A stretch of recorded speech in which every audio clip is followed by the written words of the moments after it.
కడుపు నిండితే వచ్చే ప్రార్థన వేరు, ఆకలితో ఉంటే వచ్చే ప్రార్థన వేరు. అంతే కదండి. బాధలో ఉన్నప్పుడు చేసే ప్రార్థన వేరు, సుఖంగా ఉన్నప్పుడు చేసే ప్రార్థన వేరు. అందుకనే నన్ను నలగొట్టు అన్నారు భక్తులు, నన్ను శ్రమ పెట్టు అన్నారు భక్తులు. మనమేమో సుఖం దయచేయి ప్రభువా, సౌఖ్యం దయచేయి ప్రభువా. ఏం కోరుకున్నాం మనం? ఆనాడు భక్తులు ఏం కోరుకున్నారు? నీవు నన్ను శోధించిన పిమ్మట నేను శుద్ధ సువర్ణం వలె మార్చబడుతుందని యోబు గారు కోరుకున్నారు. శ్రమ పొంది ఉండుట నాకు మేలాయను దావీదు గారు చెప్పారు. మరి మనం క్రైస్తవం అంటేనే శ్రమల జీవితం అండి. మోషే గారి దగ్గరికి వెళ్తే ఆయన ఏమంటారు తెలుసా?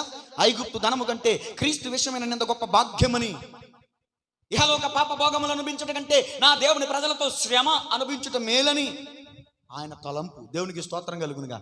మరి మనము ఎప్పుడు చూసినా సుఖం సుఖం సుఖం సుఖం సుఖం సుఖం సుఖం సుఖభోగములు బ్రతుకున్నది, అది బ్రతికి చచ్చిన దానితో సమానమని తిమోతి పత్రికలోనో తీతు